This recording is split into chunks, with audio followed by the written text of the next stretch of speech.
He's a legend in the context of hardcore. You know, just for like the music he's made, it has a really intense aura about it. High energy. I mean, John's a madman. Very raw, very real, very essential. Nobody does John Brannon like John Brannon.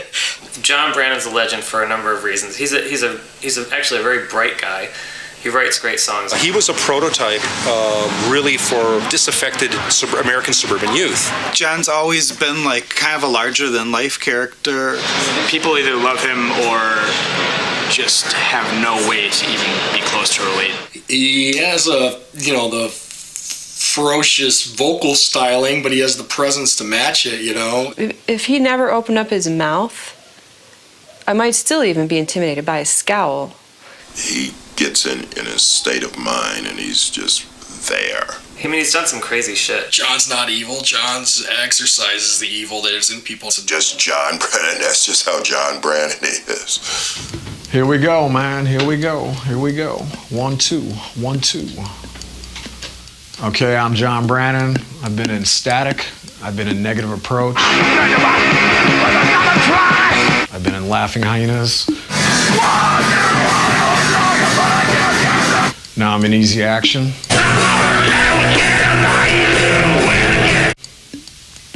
That, what you're doing right there, I'm picking that up all over the place. Really? Yeah. Oh, it's like, I'm nervous, man. This is like too high nervous? tech. For what? You're amongst... No, I'm straight, dude. Want me to do that again? No. I'm thinking of something prolific to say. It ain't gonna happen. Ask me, like, I never talk about this shit, dude. I know. What did you want to be when you grew up when you were a little kid? Oh, Being a little kid, a singer. Like 8 years old? Probably at 6. Oh yeah, no, I knew right off. I mean, the first thing that really hit me before I even knew anything about rock and roll was seeing like Louis Armstrong on TV. And at that point, I started playing trumpet when I was like 7. I mean, I was in love with Louis Armstrong. That shit spoke to me. Plus, my dad being a minister, I guess I kind of started out in the church choir. Okay. But I did that for a minute till I realized that rehearsals for choir were the same time that Batman and the Monkees were on. So that was a no-go. Just living in Detroit, I kind of went on from that to I discovered Alice Cooper. Yeah. And that's what really did it for me, because at that point, I knew I wanted to be a singer. I met John Brannon a few times in high school. He was in a band, Static. It's like a rock and roll, glammy sort of band. We got thrown off the stage. We used to have a jam called Toothpaste and Pills. I would squeeze my toothpaste and stuff, and I put it all over the monitors. They'd drag me off the stage. That was Static, man. Toothpaste and Pills, that song. Toothpaste and Pills, rolling around on the floor, Alice Cooper. Classic. At early age, I was still gonna fuck shit up. I mean, we're all like kids. We're still in high school, and it's kind of like, we're gonna just fuck Detroit up, man. We're just gonna fuck this shit, because everybody were pussies, man. Everybody was pussies in Detroit. I don't care. The song titles that you do, where did you get those ideas from? People I hate. I write songs about things I hate, and that's a lot of people in Detroit. We didn't like any of the bands that played there, which probably motivated us to start doing Negative Approach. All right, here we go. Negative Approach from Detroit. Okay, this one starts out with rock.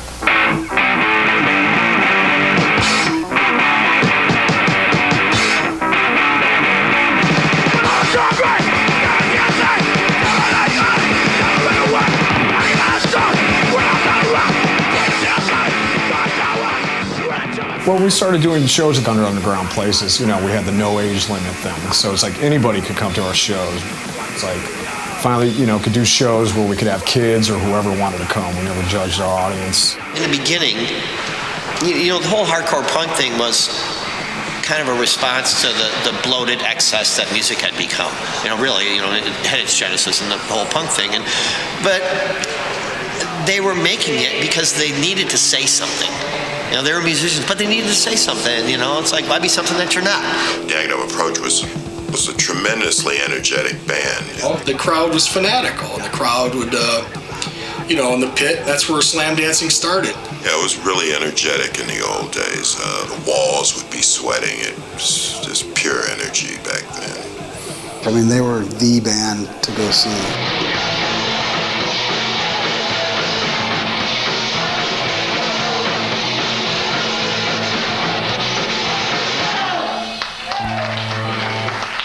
We did a lot of East Coast tours. It was really hard for us to tour, though. It's like I was just out of high school, and the guitar player just graduated, but, you know, our rhythm section was 15 and 16. So we had to sneak the band out of the house on weekends, you know. The drummer's 15. Mom, can I go spend the weekend at blah blah's house? And, you know, we go out and do our Boston, New York, Philly, you know, go play CBGBs and, you know, hopefully have them back Sunday night so we can get back into school. I could pretty much say we broke up at our peak because we broke up before our only album ever came out. I think we kind of like, you know, became this like legend because nobody really ever saw us. I think we got more popular after we broke up when the album finally came out.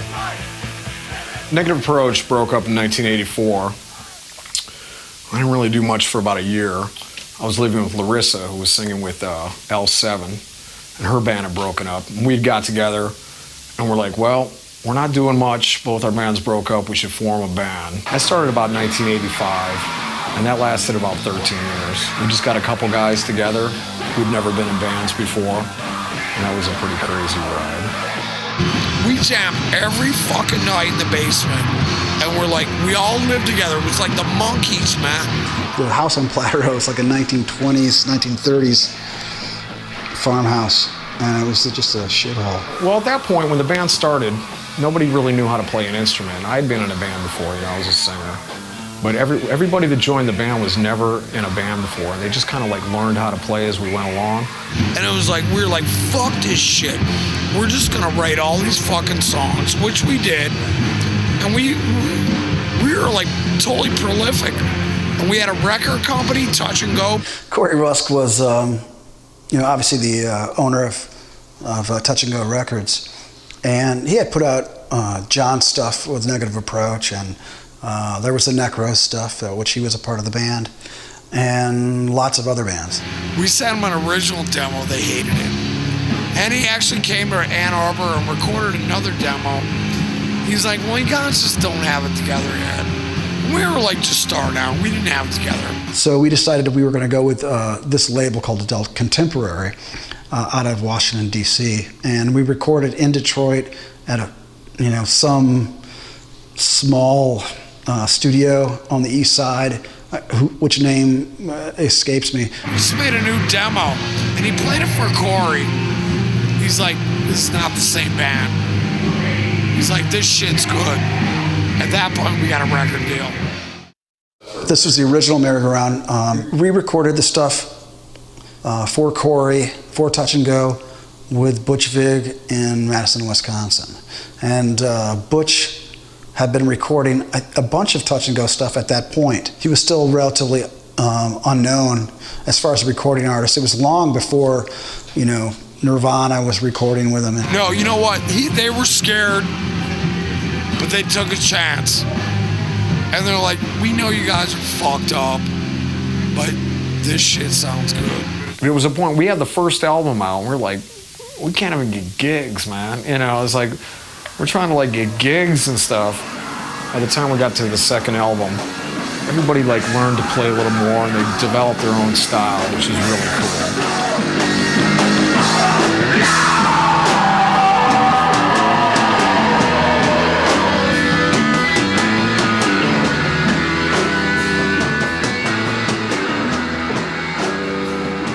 The album's called Life of Crime, and if we weren't doing what we're doing now, we didn't keep the band together, we'd probably end up in jail for crime or however else we can make some money hustling. We went through a little phase. Most people would go through a phase of stealing stuff when they're like 12 or 15. We decided to like start lifting stuff at for fun and profit. Because it was weird, we were working on the song Life of Crime. So it's like, of course we go to the local, Save Mart or whatever you want to call it, Piggly Wiggly, whatever it was in that town. And I shoplifted some cheese and I got thrown in jail for like stealing cheese. You know, it was like, whatever, you know, I'm shoplifting, I get picked up, I get thrown in jail. It's like, that was some shit. That was like just typical Laughing Hyena stuff.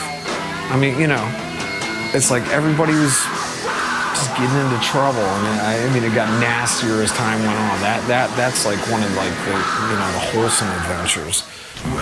When I saw the Laughing Hyenas, they were on top of the mountain. I mean, they were really unbeatable at the time. They were a scary band, just scarily good, and everybody worshipped the ground they walked on. And every popular band of the day, from Nirvana to Mudhoney to Sonic Youth, everybody bowed down to the Hyenas.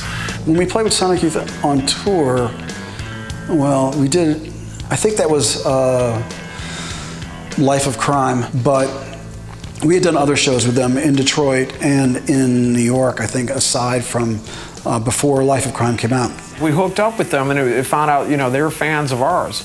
You know, they knew about NA. You know, they had the L7 single, and they were like, wow, you know. So we kind of formed a friendship with them, and they were really cool. They were like, you know, like totally cool, and like probably like the biggest indie thing going on at that point. You know. Is there a real kinship for you guys with bands like the Butthole Surfers, Killdozer, and say Sonic Youth? You know, underground bands like us, we've done shows with, and we hang out with some of those bands and get along really well with some of those bands. Actually, after this tour, we're doing the West Coast tour with Sonic Youth and doing the Texas shows. LA. Yeah, we're doing a single with Sonic Youth too. We're gonna do Sub Pop's gonna put it out. It's gonna be like an Alice Cooper tribute. We did the Daydream Nation tour with them, which, you know, they kind of introduced us to like proper touring. You know, that was like, you know, an organized tour. They really like took us around America. I'm glad we have this outlet, because I'd hate to think what we'd be doing if we weren't playing music. I don't know. I don't know. You don't seem like particularly evil people, though. You don't know us very well. I think the Laughing Hyenas were destined for greatness. Urge Overkill and Nirvana and Husker Du, and like all these people, you know, went from the indie world into the major world, and I feel like record labels were probably afraid of them. Y'all want to fight? They heard about the Reputation. They knew they were scared of them because they look like a scary bunch of people. They're not when you get to know them, but I think the drugs probably would scare record labels away. I thought they seemed like really scary people, really deranged, and then, you know, get to know them, and it turns out they're really nice people. I mean, as everybody knows, they were pretty into drugs, so I'm sure that didn't help, but they were still making some of their greatest music. We were definitely drug-fueled band. You know, we had our run-ins with the law, in and out of jail, drugs, but somehow we managed to keep putting out records and tour around the world. Anyone that I ever talked to always had respect for Laughing Hyenas. Troubled band, yes, personally, but always had respect for the sound, for the music that they made. I played this place Jabberjaw. That was one of the times I got high. You know, some guy gave me a bunch of dope, and I was in the van, whatever. You know, hadn't got high in a while, so of course it was pretty bad. I remember walking out of the van, and we had done some shows with Hole, and I knew Eric, and he's like, "Oh, I'll meet my girlfriend." I'm like, You know, I took about 2 steps and just threw up all over, and then, you know, turns out this chick's Drew Barrymore. So I'm like, whatever, you know. I was wondering if things might have been getting a little out of control on the excess level. The Laughing Hyenas were self-destructive as hell. John and Larissa were in a bad place at the time. I think one of the reasons that John, you know, he's had bands that have broken up and everything, and you know, I think that he sort of lacks that sort of ass-kissing mentality that you need to make it in the business. He plays by his rules. He doesn't really make too many concessions.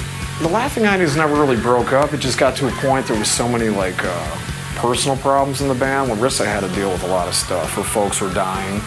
So it was never like we sat down and we're like, you know, I quit, you know, we broke up the band. It was just pretty much, her mom got cancer and she pretty much had to go down and take care of her mom.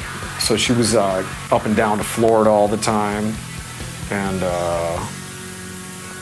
it just kind of fizzled out.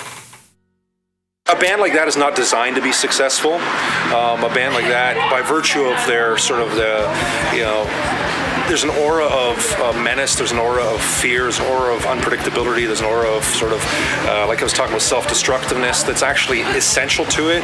So it's almost like, what a band like that, to become big, who's going to compromise? Either the audience, the masses are going to get cooler, or the artist is going to get a little like more tame.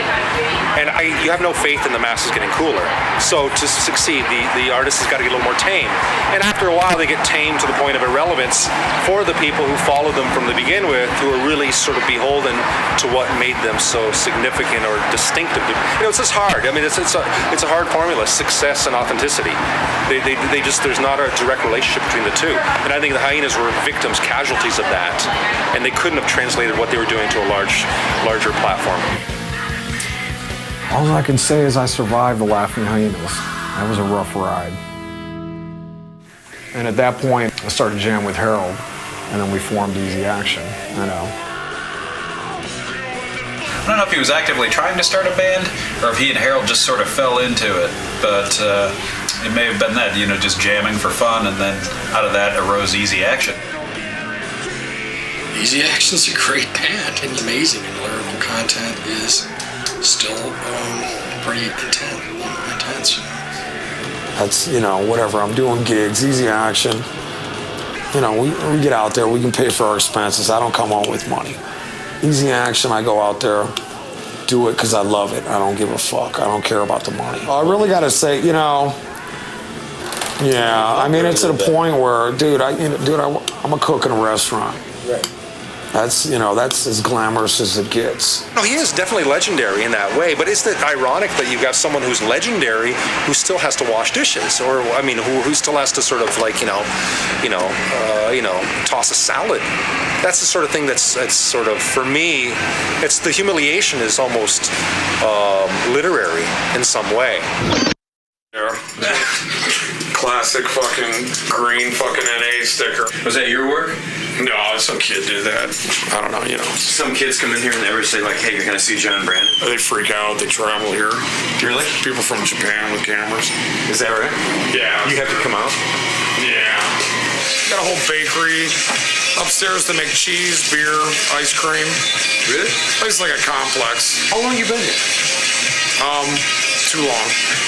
You've been here a decade? 14, 15 years. I make her nachos and her salads. I don't know that much about him outside of work other than that he sings, but... In the picture, what's the best part of working with John Brannon? Oh, that's a loaded question. What's the best part? That is a loaded question. I don't know. Snarl, he's vocalizes all his rage and everything, but when it comes down to it, he's one of the nicest guys I've ever known. I like him. He cool to work with, always make me laugh, always got some shit to say. You considered a bohemian sex god here? No, I'm the dude who makes the salads. We'll put it like that. Yeah, he's a bohemian salad god. Oh yeah, we'll put it like that. Here's one of my salads here. I made this about 2 hours ago. I guess this was a mistake. I've got his posters, T-shirts. I had him autograph them. He writes on them, "Fuck shit up." It's very close to Aggie. And I love it. Whatever. I like working here. It keeps me angry. So, between, I can keep the anger going. People are always like, why are you so angry? It's like, oh, because I work in a restaurant and I have to pay bills. John may not want to admit this, but he has something of a drinking problem. I'm making salads and rocking the world. And my cup is empty. Did you guys learn how to play that Dead Boys song? I don't know the lyrics, but it's Dead Boys. Doesn't matter. I got the lyrics. Ron, you got your glasses? I know about that. Ron, you got your glasses? I can't read this shit. Then bring it with me. For as much shit as I give you, you are. Yeah. Oh, serious? I love it. I can give a Kroha you wild. I'm old, man. It's good. Oh, it's so much better. Somebody's gonna write it down on the screen. Oh my God! I never knew these were the lyrics. No, it's like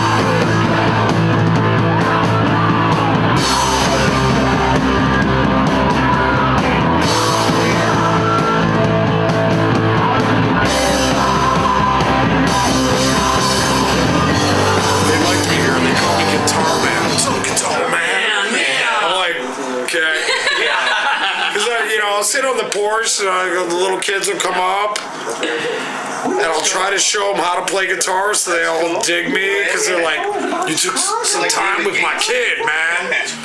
So funny, I feel like a rapper, because right on the top of this stack is Scarface and like a Bruce Lee. Yeah. Right next to Annie. But that's proven it's gangster wealth too. You a fan of that? It's a hard knocks life. Okay. Yeah. But this is my favorite gig. This is when District informed us. Oh, that's a good one. Hello. Was Cal with him? No, he sucked. No, the vocals weren't there. But check out, this is shit you gotta throw in your documentary. Harold just filmed this while we were like on tour. It's good. Oh, let's see that, yeah. Hit it up, man. It's just cool, just kind of cool. No, it's cool. Or hanging out. You had a little shit. camera with him? It's like, it's best backstage. Look at this shit. Dude, I got punched out of this gig. It's fucking awesome. Checks gone up, your NA checks? I mean, it is what it is, man. Have they gone up, though? Just like... Since 06? They're steady. I'm saying I still get royalties 30 years later. I mean, the record sells every year. Yeah. Everybody gets paid. I just wondered if it's... I don't even think about it. I mean, it comes up when... It's always out of the blue, and, it's always every 6 months. I can pay that fucking... Every 6 months. That kind of bill with this shit. I mean, it's, I just wonder if it checks if you're... It's nothing you can retire on. It's not like... No, it's not retirement. It's not like we're doing commercials for spam. No. But if they asked me, I would. At that point, after the Hyenas, going through Easy Action, I never thought a million years Negative Approach would get back together. I mean, that was like former life, done, buried. You got the records, that's that. So I get the call from Corey Rusk, runs Touch and Go Records. He's throwing together his 25th anniversary celebration of, Touch and Go and all the great records they put out. He's like, you guys want to do the gig? And it was so, I put out the call, talked to the guitar player. Well, I kind of just brought up the idea of it, and he kind of did this rundown. I haven't picked up guitar in 15 years. I don't even own an amp. It's just like, I lost touch with the brothers, the McCullough brothers. I never really talked to them after the band broke up. I'd been in touch with Opie, all through it. And at that point, we already kind of had it in the back of mind. Actually, Opie brought this up. He goes, well, why don't we get the dudes from Easy Action to do it? The funny thing, it was like me and Harold were on tour with Easy Action. I think we played like Irving Plaza with Radio Birdman. Him and me had to get on a plane, fly to Chicago. So at that point, me and Harold are up for like 2 days, get off the plane. Some van picks us up, and we're on stage, and it's like 7,000 motherfuckers, something like that. It was a big crowd. It was a big crowd. That was, that was the most overwhelming thing.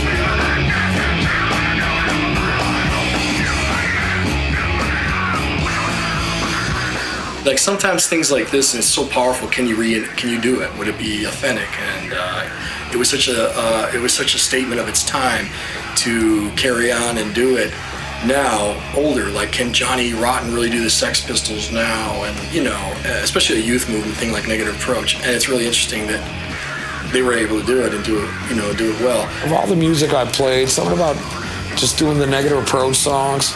That shit's better than dope, man. That's just for me, it's such an adrenaline rush. People are like, oh, how can you sing these jams that you wrote when you were like 18 and shit? But, I really got to say the lyrics, man. I feel the same way. And the songs were just good. I just get something that just like, I just want to fucking explode, man, when I do those songs. And it's good. I never get sick of playing them. And it's good for us now because we took 25 years off. Right. So I mean, coming back to it's not that fucking weird. That's how I'm rolling. So Yeah. All right. Let's get him up there because we're gonna get you up there because I think that's your band. Jesus fucking Christ, am I on? Do your shit. Take what you can take for an influence and like go on and create your own thing. And it's so funny, there's usually like a band's like, okay, there's Psych, that band's Pretenders, that band's New Order over here. And we got the Meat Men jamming down here. That's a lovely view. Oh, yeah. It says no poopers. No poopers. That's a good one. Check it out. This is the other one. And, you know, that's lovely. So that's wonderful, like taking a piss and the flies come up and it's like, welcome to my world. All right, we're making an approach to Detroit.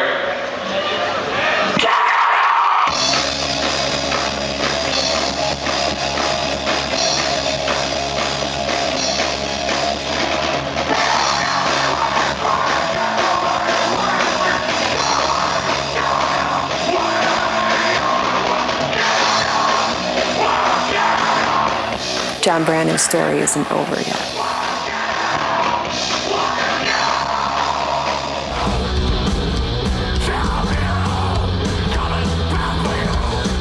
He's in it. He's going to do it. Probably till he dies.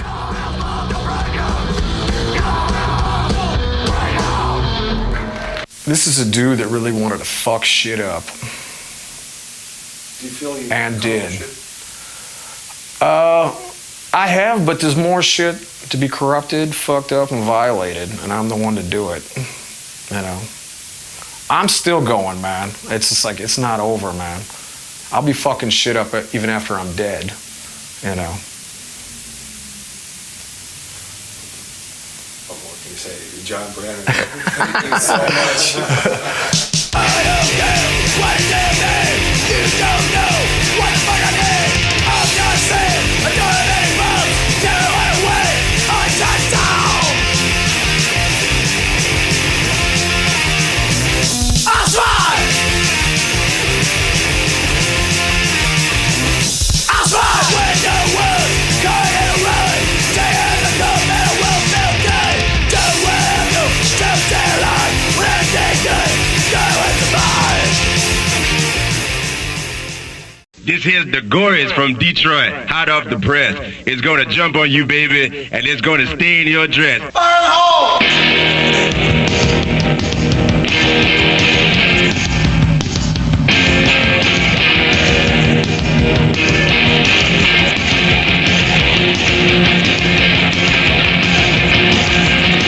She fights like a cornered animal, and she shows on her claws. Says all the wrong things to hurt me, she just knows them all. 1 second she's so shy, then she just blows up. It's like dropping a stick of dynamite in a Dixie cup. She's volatile, she's my baby. They were so left field, so unexpected. There's almost no comparison. Just some crude, primitive rock and roll that could have been recorded in like 1951 or 1967 or, you know, whatever. You don't know. And that's what the Gories were. I thought they're probably the most interesting, actually horrible bands I'd ever seen. I'm going, what the heck? These guys are awful. It sounds like a drunk frat band like 1966 or something. It started off as 3 friends that really wanted to do something and really liked each other and had a lot in common. And, they set out to make something like music, and it actually eventually became like that. It was really raw.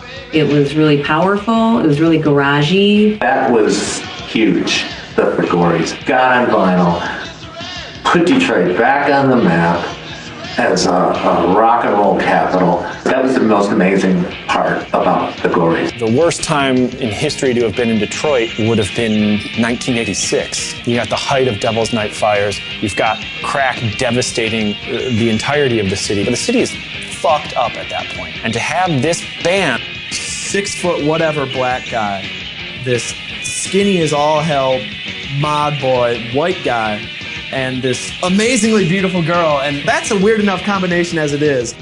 The beauty of not knowing what you're doing is that you automatically make something your own by default. They were good, they were fun, and they were necessary. And I think that they may have saved rock and roll. the Gories influenced, John Spencer's Blues Explosion. They influenced the White Stripes. They influenced the Black Lips. They influenced me personally. I used to see Dan on, I think it was my senior year, walking home from Ferndale High. I used to wear like suits from the 60s, then a green army parka. He would ride his scooter. He had this orange Lambretta. That I would actually drive on the freeway. It did a top speed of 45 miles per hour. It had like a suicide throttle, you know, with no spring, so you just open it up and leave it there. I would go on the freeway with this little orange 125 Vespa and just be like, down the freeway. I used to buzz all over the place on this thing. Right at the same time, I'd been like a huge Who fanatic, you know, starting when I was 15. And I bought this Who book, basically about the Who in their early days, and they were talking about mods and being mods. And I bought this book and I was learning about mods, and all of a sudden this guy on my way home from high school was driving down the street on a scooter, you know, with a parka, who was like a mod, and it was just really strange. I was like, who is that guy, you know, and where is he going? We were at Cinderella's attic and looking around, there's this like cute girl in like 60s kind of clothes. I'm like, what? Where'd she come from? So we're like looking at each other, you know, and then we go to Off the Record. There's Peggy again with her friend. She was with her friend. So she was doing the same circuit we were. So I was like, man, if I don't talk to this girl, I'm gonna kick myself, you know? So we started talking. They invited us to a show, and I can't remember if we went or not, but that was the first time I met him. So got her number, of course, and started hanging out with her, and you know, and all, and found out she only lived like a mile away. I was listening to a lot of the soul music that had been accumulating in the basement during the preceding 2 decades as I was a kid from all my family members and stuff, and a lot of early 60s soul and the occasional blues record, and a lot of 60s jazz like Blue Note and Prestige and that sort of thing. And for want of a better word, I was a mod. And I got to where I was DJing mod parties and that. I don't really know where I met Mick. It could have been at a Start show. Start was Dan's band. And Mickey used to DJ before they opened. And I either met him there or I met him in Dan's bedroom at his parents' old house. Dan and I met through a guy named Tom Lynch, who was in the Dirt Bombs for a while, but years and years ago we just sort of met. Tom and I met at a King Sunny a Day show, and he introduced me to Dan. Mick called his house while I was there. So he started talking to Mick on the phone, and Tom said, wait a minute, this guy's from Detroit. I got this Detroit guy here with me. You guys should talk. And he hands me the phone, and I talk to Mick, and I find out that Mick lives like 2 miles away from me. So I went over one day with a handful of records, and that was the beginning of it. 2 hours later, we were ankle deep in records in his bedroom, listening to records. After meeting Peg in Dearborn and meeting Mick through this guy in Rochester, we started all hanging out because we actually lived really close to each other within, you know, a radius of like 5 miles. We would go to the record store and just buy comps and listen to them. And, you know, it was a lot of it was just like these kind of unknown bands just doing R&B. Doing like just this out of control punk rock. In the 80s, the Back from the Grave albums were coming out. Pebble stuff had already come out. All this compilations of obscure 60s teen punk stuff was really starting to see the light of day in the early 80s. And we would listen to that stuff a lot. We were just like fascinated with it. It's like, who the hell are these guys? Like, where did they come from? How did they sound like this? At this point, Dan and Peg were boyfriend and girlfriend. So we were sitting around playing records, drinking. We were playing this one compilation called Scum of the Earth, which was like, again, it was a bunch of old 60s rock bands and things. Mick's going, man, you know, we could play this stuff. I mean, it's like these songs only have 3 chords in them. At that time, I didn't really know how to tell how many chords a song had in it, but Mick knew, you know.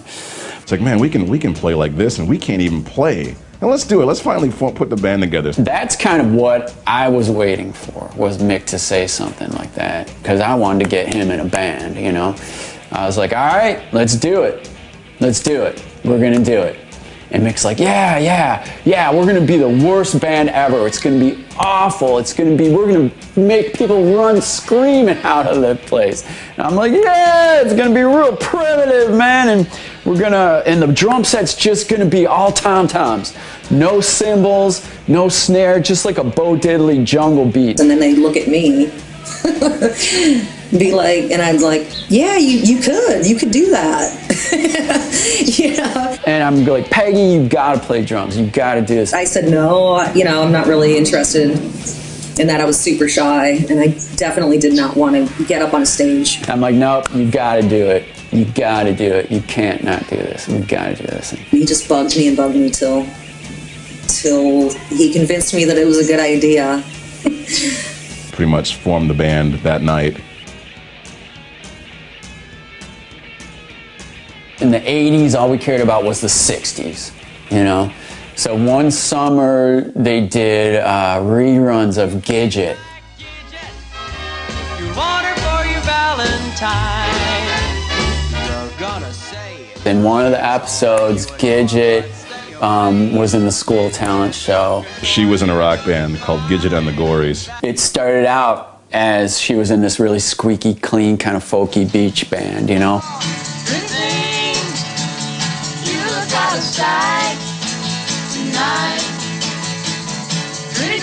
One of the guys on the band said, we need a gimmick. Gidget and the Gories. They wore long black wigs and painted their faces white and changed their name to the Gories. And so there's a scene in the show where they're playing the talent show. It's on television, and Gidget's dad and her brother, who are all very clean cut, are watching the... Let me show you where it's at.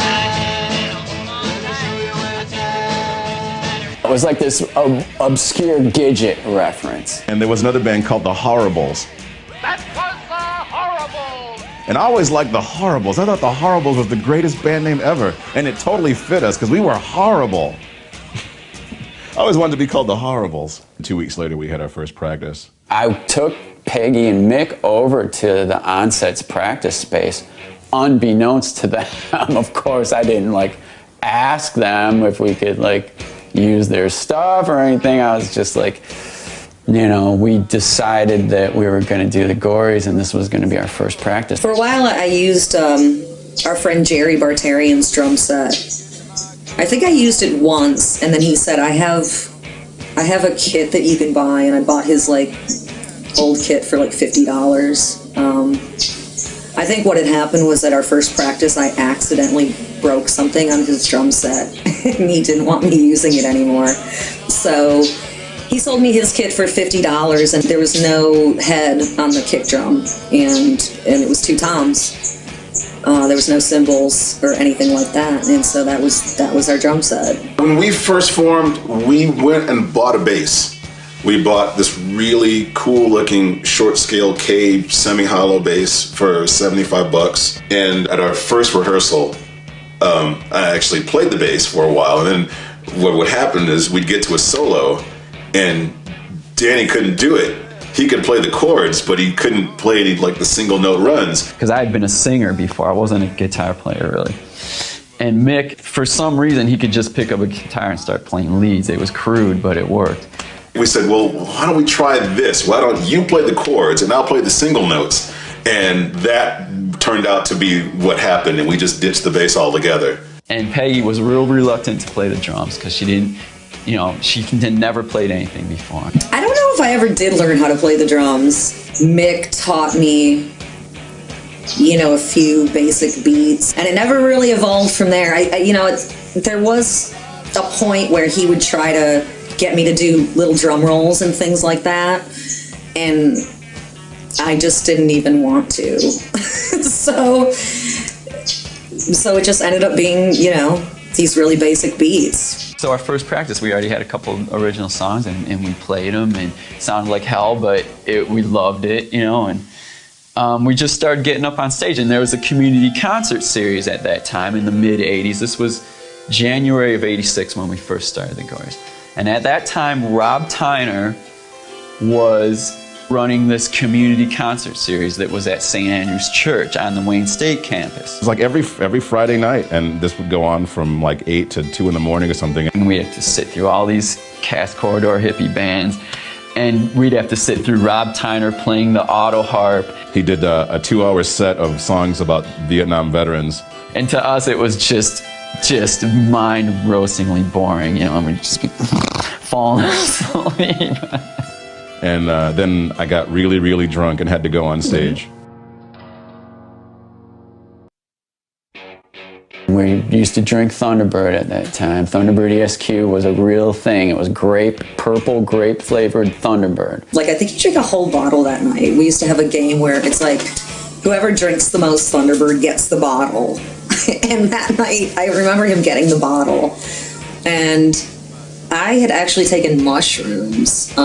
I thought that was a good idea.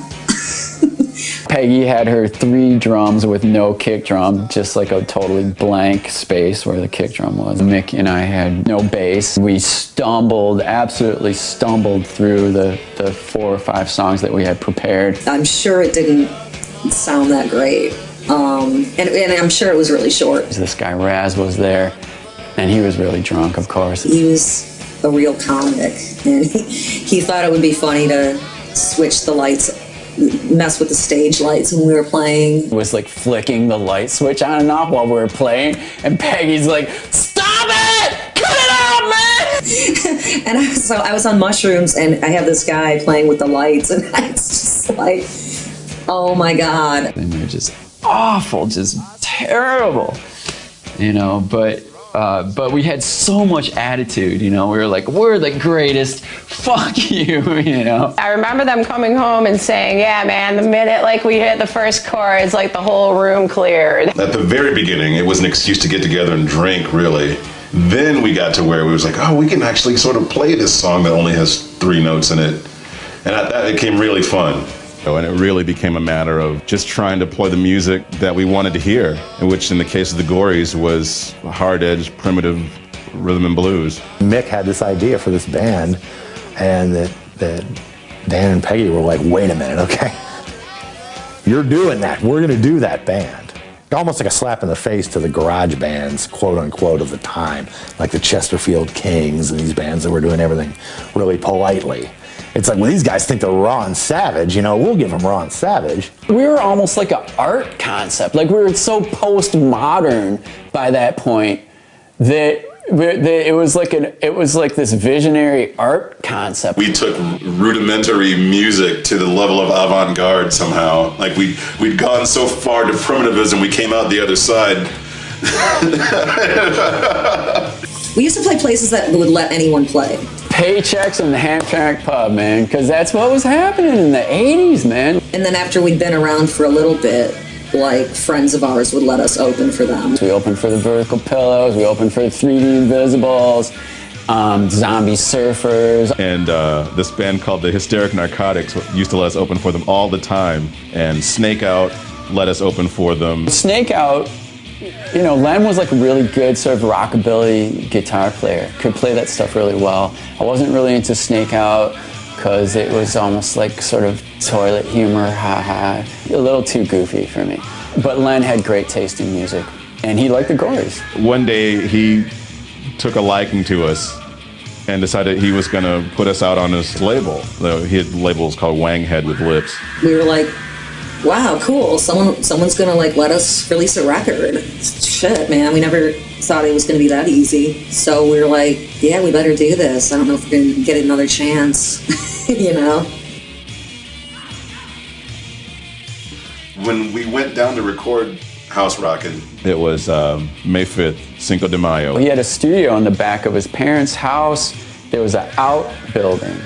And one part of it was a gigantic Quonset hut that must have been 30 feet high. It's a studio in the garage. He had carpeted the walls with like carpeting remnants, right? And then he had another little room with the all the recording equipment in it. You know, like the board, whatnot. And we tried to record in there, but we weren't really getting the sound we wanted. It was too muffled. Mick was like, no, take the carpet off the amps. We're not. And Len's like, well, there's going to be leakage. And Mick was like, so what? Leakage is good. See, Mick knew about that kind of stuff. Like, he'd never set foot in a recording studio in his life. That was the first recording studio he'd ever been in, but he knew that shit. He knew about leakage. He'd read about all this stuff, you know? I think almost as a joke, Lenny suggested recording in the Quonset hut, which was literally corrugated steel and a dirt floor. And we thought, yeah, let's do that. And he was like, he's kind of like, no, guys, I was joking. We're like, no, let's do it, man. So the next thing I know is that Dan and Mick went into the Quonset hut and, you know, they were like, we're just going to try it in here. We set up my drums. And we played all the stuff in there. I remember, this is the first time I ever heard of like a baffle. And they didn't use that word, but they were taking these big pieces of plywood and kind of like putting them between me and where their amps and guitars were. What Lenny didn't know, and probably still doesn't know, was that he set the mics up, and then we pushed the mics until they were 6 feet away from us. So because we'd heard that they did that at Motown, and that was sort of how they got their awesome reverb, and we thought, well, we're going to do that too. And because there was no window or anything, he couldn't tell. And we started to play, and he goes, and he said, stop, hang on, let me come out there for a second and see something. We pushed the mics back up to the amps. And he'd come out there and be like, we do one of these and go back, and we push the mics back out again. And we started playing, and he caterwauling, and he's like, I don't know, I don't get it. And so I think to this day, he doesn't understand why that record sounds the way it does. It's because we pushed the mics back, and we stood way back, and the mics just screamed. I remember being in that Quonset hut recording like that for a couple hours. We might have come back and done another hour or something. I think all the stuff in the Quonset hut was done at the same time though. And then I remember them saying, yeah, we have to go back and mix it. One night in January of '89, I think it was, he called us up and said he was mixing, and we'd been drinking that night. And we were like, man, Lenny's mixing the record without us. Yeah, man, he's gonna fuck it up.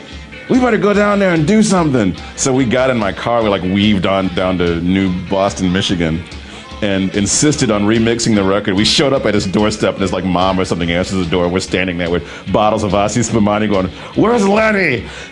So we got down there, and we just like, we want to mix the record. He's like, well, I just mixed it. No, we want to mix it. We were all hammered, and we went and mixed the entire album drunk. We were just all standing over the board, and he was playing it back to us, and we were, you know, moving levers and just messing with the board. The album came out on Halloween of 1989, something like that. Wang had copies. I think there were 1,300, 1,400 copies, I think. And he sent 300 or 400 of those off to England and never got paid for them. And then the rest of them turned up in bargain bins all across North America for a few years. He ended up selling it to New Rose Records in France, who then ended up selling it to Crypt, who still owns it and still puts it out.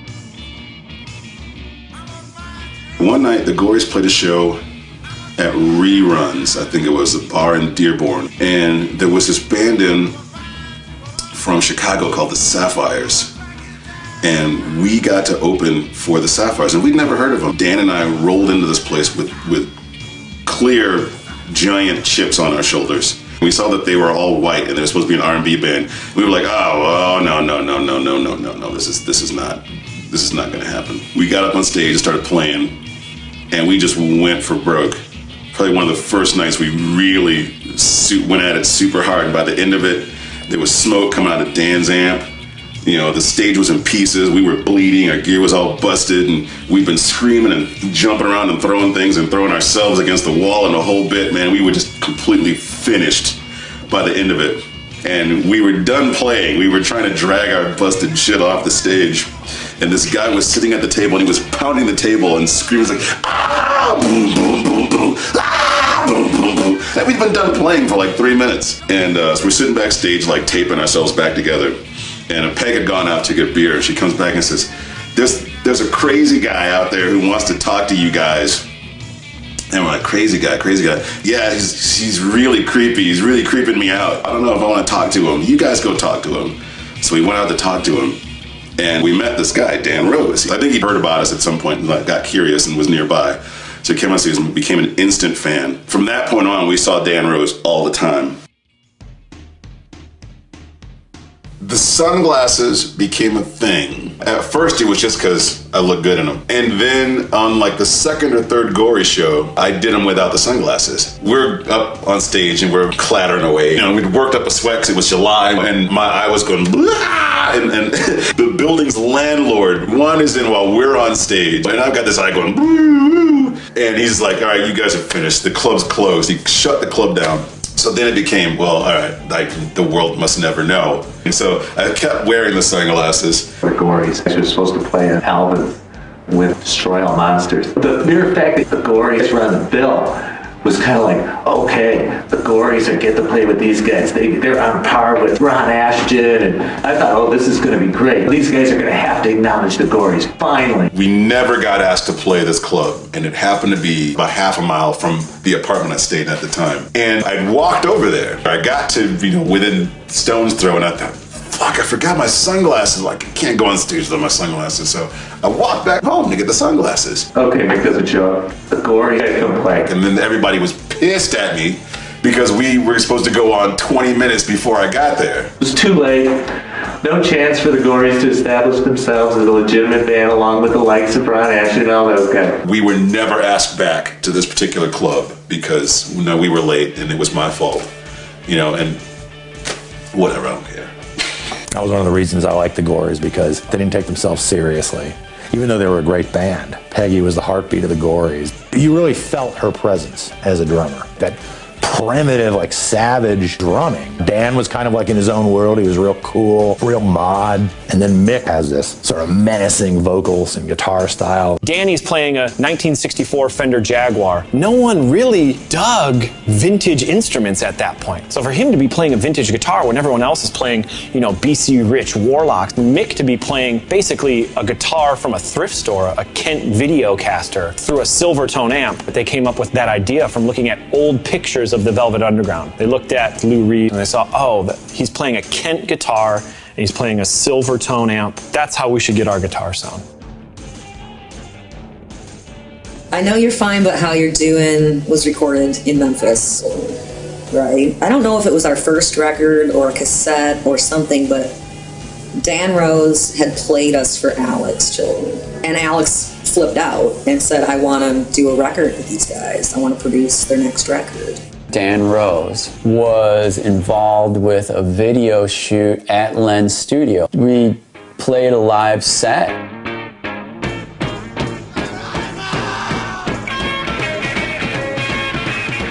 Dan Rose was one of the cameramen. So Dan had a video of this performance, and he was visiting a friend of his in Tuscaloosa, Alabama, and Alex happened to be playing down there at that time, and Alex was buddies with the guy who Dan was staying with. So Alex went to their house after the show, and Dan popped in the video of the Gories playing. Alex was like, what's that? Who is that band? Dan said, oh, that's the Gories. Those are my friends from Detroit. And Alex was like, wow, who's that drummer? But he was like, I think I could help those guys out. Alex Chilton thought that we were one of the greatest things he'd ever heard. He said, it was so bad it was brilliant. He said, I really like what you guys are doing. It's kind of like what the Cramps did for rockabilly, you guys are doing for R&B, and I think it's really cool, and I think you guys could do well in Europe. Alex called Patrick Mathey from New Rose Records and said, I have a band that you're going to love, and I want to produce their record, and we're going to release it on New Rose. And Patrick was really into it, so he said, go ahead, and gave Alex some money to record us. So we made arrangements to drive down to Memphis. Peggy had, I want to say, a 74 Ford Torino, and we all piled into that. We recorded at Doug Easley's studio, which at the time was in his garage behind his house. Doug Easley is now a legendary Memphis recording engineer. At the time, he was just kind of starting out. We kind of had to let someone else have some say over how our stuff sounded. All of a sudden, we are in a situation with this kind of famous guy none of us knew really who he was. So we did this album and we really wanted to get over to Europe. I was talking to the guy in France. We had come up with this really cool cover. And it was a great picture. And then they made the album like fluorescent purple and pink. The font, the Gories looked like this really bad 80s graphics. And we were like, no, it's totally not what we're into at all, but it was done. So I remember talking to the French guy who ran the label on the phone, and I'm going, man, this cover, it's just, it's terrible, man. It's not what we sent you at all. He was like, well, you know, no one knows you in France. You are not Madonna. We need to make this so it will be marketable in France, you understand, you know. So I was like, well, can you at least get us a tour over there? Can we go tour and this and that? And it just never happened with that guy. We were all, you know, I guess disillusioned, for want of a better word at this point. We sort of broke up. And we got back together again and we did some singles and then we hated each other and we broke up again. One of the great parts of rock and roll is that, you know, bands that no one ever got to see become glorified just because of that reason, because no one saw them. 86, all of 86, 87, 88, 89, 90, 91. Okay, 6 solid years we were a band. And we're just playing like Hamtramck Pub and paychecks over and over and over again. Couple trips to New York, which were fun. We didn't really tour. We did a show at the Untamed Youth in Columbia, Missouri, and we played with Cordell Jackson and I think the Untamed Youth in St. Louis. We did a couple of Chicago shows. That's where I met John Spencer. He was in the Gibson Brothers. But none of them were a tour. They were just one-off gigs. Really, our ambition was to get over to Europe. Like, we were very continental, you see. We wanted to be big in France, man. We didn't give a shit about Chicago. Our shows then, and mainly for the whole time we were together, were just like our friends. It's like this, you know, the usual suspects at every show. Nowadays, you hear people say like, oh yeah, man, I was there with the Gories from the beginning, man. And I'm like, honey, unless your name was Shaw, you weren't there. We all know who was there. And it happens to me all the time where people were, I used to come and see you all the time. And it's like, no, you didn't. You might have been at 1 or 2 shows, but if you say you were a fan of the Gories and I don't know you, you're lying. I knew everybody who would come to those shows. I still know those people. I know them. I used to see them every other week. There was a time when the Gories played every other week. I can't imagine us being allowed to play that much. In 5 years of playing Detroit constantly, nobody really cares. And then later in town, people actively were like hostile almost to it. After we'd been around for a couple of years and we hadn't really improved, we hadn't gotten to sound more like every other band in town, and people would come up to us after shows and be like, man, you guys suck. Like right to our faces. The 6th year of the existence of the Gories, people we didn't know began to come to our shows. And we were a brand new band to these folks. We were 5 years ahead of our time. Finally, we're starting to draw like 75 people to the old Miami. Around about 1990, all of a sudden things started happening. John Spencer got us 45 on Sub Pop, and this Warner Brothers rep wanted us to do a demo for Warner Brothers. But we were fucking burned out by that point. We were burned out. Between the first and second album, we broke up, and between the second and third album, we broke up.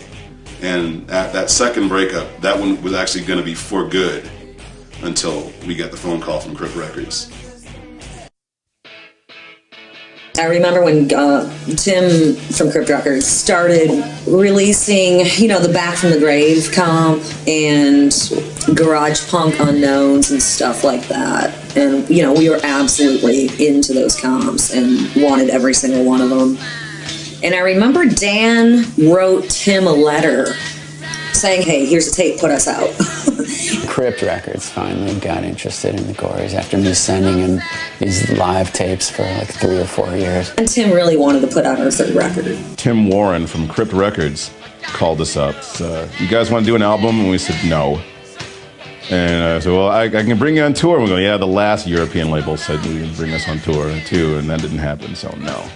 And so he convinced us that if we did an album for him, he would bring us on tour, and we didn't really hold our breath, but then we saw some tickets, and so we cut an album. We did kind of like pull it together to do that last album. We recorded it ourselves on a 4-track cassette in the cinder block garage behind my house on Willis Street down in the Cass Corridor. Our friend Dave Feeney's, he was in the Hysteric Narcotics. He was in the Orange Roughies too. He had a studio called the Temper Mill a nice little studio, but it actually wasn't in the big studio. It was in this little room off of the studio where I think the guy's name was Matt. He recorded us in this little room. Mick and I were like, I guess we got to do another album. We're going to have to write some songs. We put a Sonics record on my stereo for inspiration and just banged out a few songs. It was really quick, and we wanted it to be really stripped down and whatnot, and I don't remember why, but we had to do it pretty fast. So we finally got our European tour after that. The problem is that I had quit the band at that point. I had just had it with what was going on. It ceased being fun probably sometime in 1991 when we broke up the second time, when we realized we couldn't be this band and still be friends at the same time. Basically, I had wanted to move out of Detroit when I was 18, and I never did because I was in the Gories and I loved it. At that point, I was just like, I want to get out of here. It's way overdue. I quit the band. It just kind of fell apart for various reasons, and I was going to move. One day, Dan Kroha called me on the phone and said, Tim wants us to go to Europe. And I said, no. I quit the band, and I don't want to go to Europe, and, we're not getting along. We hadn't spoken to each other in quite some time at that point. Until we did the recording session for the third album, Peg and I probably hadn't spoken to each other in almost a year. I had quit. I did not want to go on tour. And then Tim Warren started calling me, begging me to go to Europe, and I just said, I don't think it's a good idea. The band's over. None of us are into it anymore. Sorry that you want us to come to Europe, but it's not a good idea. So then Kroha was calling me, and him and Mick really wanted to go. Eventually it came down to, I could say no, but then I would be the asshole who's preventing the Gories from going to Europe. And I didn't want to do that, so I said, okay, I'll go. This is a bad idea, but I'll go.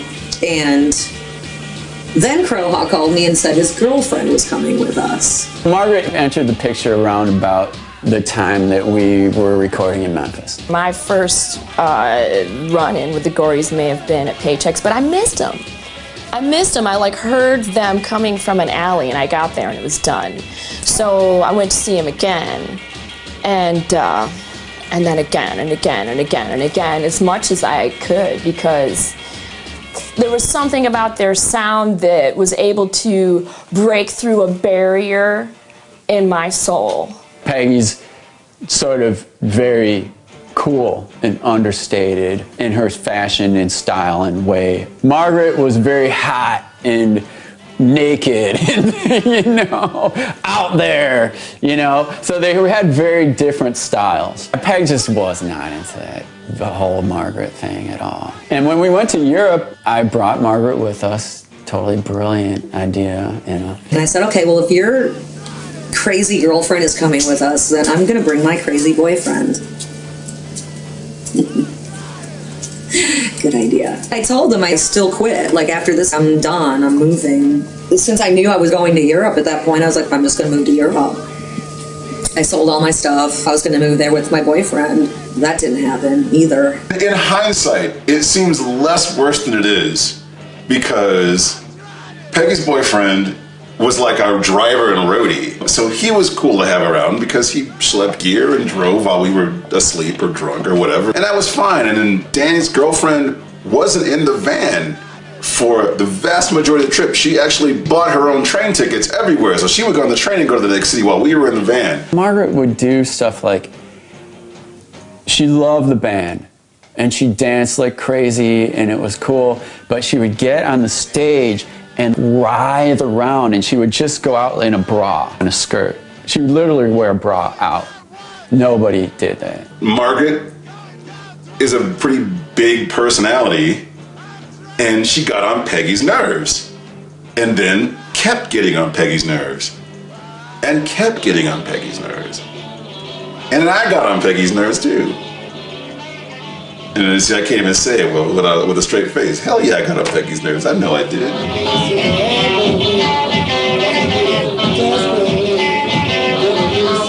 There's some live footage, I guess, of a show we played in Austria. And on the video, we look like we're having a blast. We hadn't spoken to each other all day. and didn't speak to each other after the show. We played Rotterdam, and lo and behold, like, people were really excited to see us. And there was like a couple hundred people who had shown up, maybe at least 100, maybe 200, okay, which was a big deal for us, you know? And they're super excited. So we get up on stage and we're playing the show, people are super into it, and the second song, Peggy just starts like putting her feet up on the drums, you know, and just kind of, you know, going like this with the sticks. Finally, she just gets up and walks off the stage. I forget what it's called now. There's a name for when just the everyday acts, the motions of a person drive you nuts. And when you're in a van with somebody, you know, all day, yeah, they start to drive you crazy for no good reason. We'd never toured before. Peg and I were actively needling each other all day long. We just antagonized each other. You can't blame Margaret. You can't blame Danny. You can't blame Peggy. I refuse to be blamed. We just got to the point where we just couldn't stand each other anymore. I think we did end up playing the whole time. There might have been a few shows at the end that... We got home and Mick and I decided we can't go on with Peggy in the band. You know, this isn't gonna work. So we went to Peggy's house. She said, "You're out of the band." And I was like, I already quit. What are you talking about? And they just kind of looked at me, and I said, "Is that all you need?" And they said, "Yeah." And I stood up and I opened the door at my mom's house, and they walked out. And I didn't talk to them for a long time after that. I was like, you know, this isn't working. We just kind of let it go. And that was the end of it. And I was devastated, man, when the Gories ended. I really didn't know what to do. We had one actual last show in New York City in 1993.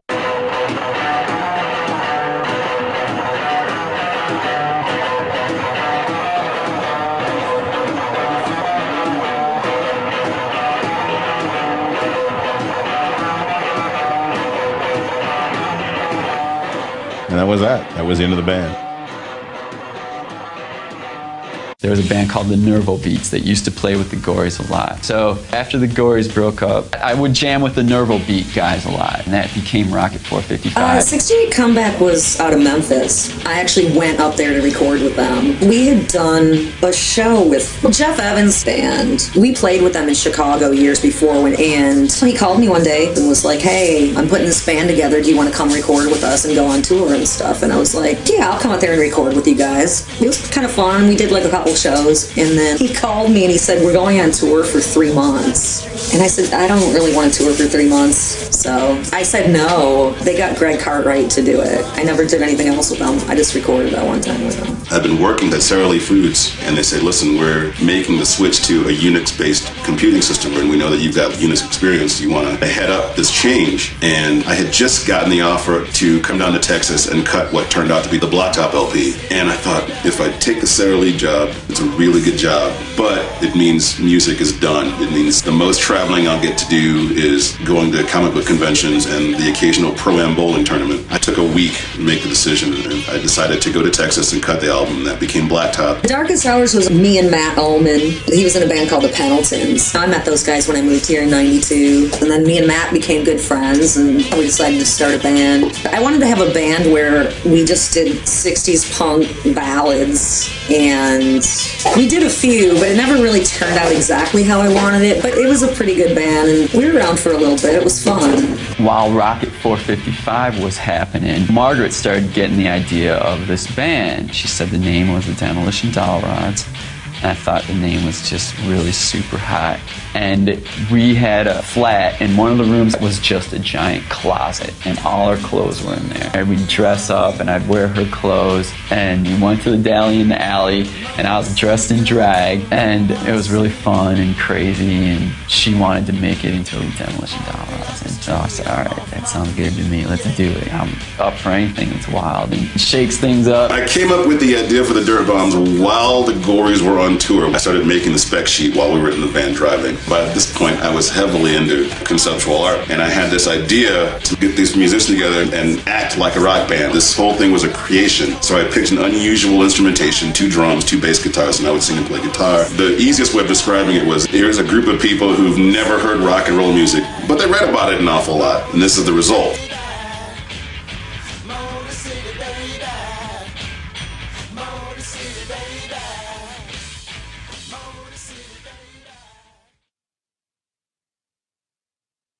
There was never really any reason that people should have heard about us. I mean, we didn't ever tour, really. Sometimes it just takes a while. Crypt kept the albums in print the whole time. I mean, they never stopped printing them. At home, the same 30 people would come out to see us, but in Europe, everybody who saw us went out and formed a band. And I think we got a bunch of fans after we broke up. People just kept discovering the band. Suddenly there was a scene everywhere in the world that playing this music that we had been playing, 5 years prior. I think the Gories had a timelessness, and it was intentional timelessness. We thought we had missed the garage revival because there are all those bands, the Paisley Underground from the West Coast, and then the New York bands that were coming on Midnight Records. And that stuff had all happened in 83, 84, 85, and we didn't even form until 86. And we thought we'd missed it. So we thought we were the last word on that. We're going to show these guys what raw and primitive means. So, lo and behold, it was the beginning of a whole nother concept. We didn't know that anything was going to happen in our wake, especially because we were in the middle of breaking up. So we really didn't, not only would not know, we wouldn't have cared had we known. I didn't talk to Mick definitely from 1992 until probably 2008 or something like that. So flash forward to 2000, and I find out that Peggy is going to marry Dan Rose. Now, Dan Rose and I have had a relationship for this entire time when Peg and I weren't talking, but unbeknownst to me, he had been seeing Peg as they'd moved in together, etc. So they're getting married. We were shooting Dan Rose's movie. He did a movie called Wayne County Ramblin'. They were doing this part, and Peg and I got together at some point in Mississippi where they were shooting a few scenes of this movie. And we hadn't spoken to each other since 1992, and it was like, well, looks like we're going to have to bury the hatchet here. And she said, yeah, and then that was kind of that. And we just said, we got to grow up. And we agreed to end the hostilities between us. We had been friends. We just stopped being friends. And I think we both realized that we could be friends again. And then she married Dan Rose, who was the crazy guy that had creeped her out, screaming at the table. My Dan and I had moved up here after Katrina and rented an apartment down on West Grand Boulevard, and Kroha lived a couple blocks away. So we started talking a little bit more then. We did get back together for like Goner Fest.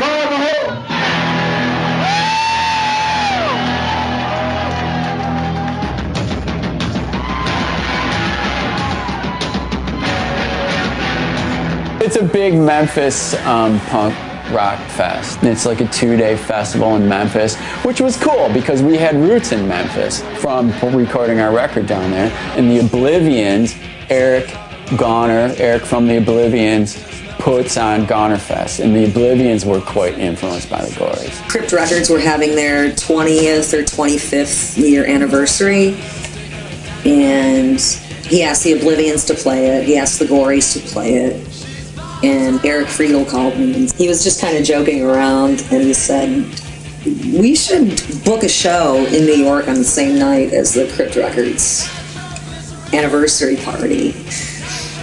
And I was like, yeah, man, we really should. That would be hilarious. We talked about it with the Oblivions, and the Oblivions were like, why don't we just tour together, just us two? It ballooned into the tour. And the more we talked about it, the more I was like, well, why should we get together and just practice just for one show? We should do a whole tour.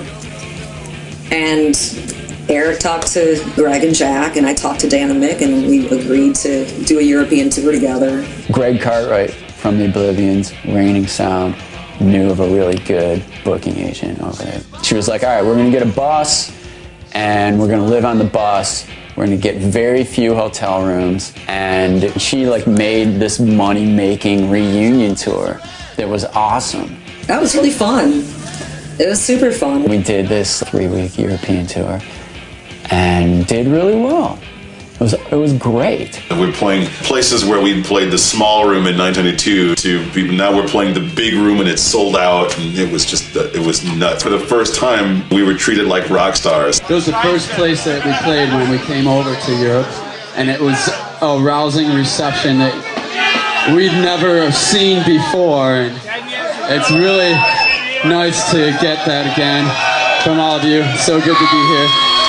Thank you. My personal sense of irony is overloaded because it was the Gories and not the Dirt Bombs. A band that everyone hated. We had detractors all over town.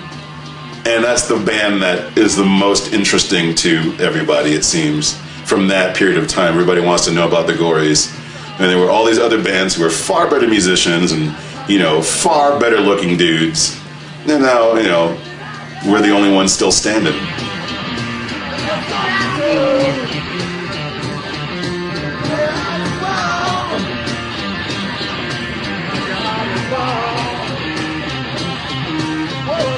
It was good touring with those guys, and audiences were both pretty much the same. We had really good crowds every night. We just had a really good time. It was pretty great. The fans were great, super excited to see us. Almost every show was sold out. It became fun because we were all older now, and there's a lot of water on the bridge, and people were super appreciative of the shows, and we were making a lot of dough. I'm not gonna lie about it, that money was good, and we were all getting along now because we're growing up now. We can get along. I think that's one of the reasons we went on tour with another band, because it was like, well, it's not going to be us alone if we're going to get into a fight or something. I mean, it's kind of like we're with our friends. I mean, we knew those guys already. To me, it kind of seemed like we were finishing the tour that was so disastrous in 1992. Like we finished on a high note instead of screaming in tears like the way it ended in 92. There's a guy in New Orleans who does a show called the Ponderosa Stomp, and he gets a lot of older musicians together, and he does this big weekend of great older musicians that you never see, like Ronnie Dawson or Dale Hawkins, the guy who did Susie Q, like incredible rockabilly and soul guys, Billy Boy Arnold, who was on Chess in the 50s. Every summer does this roots weekend where American roots music.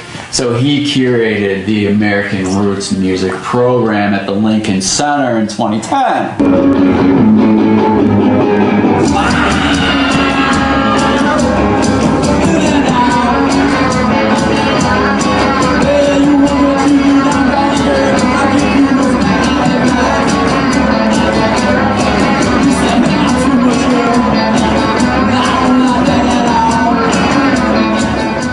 So the Gories played Lincoln Center, and we played this gigantic orchestra-sized band shell, and it's just our little trio on the stage. I felt like an ant, but I was so nervous.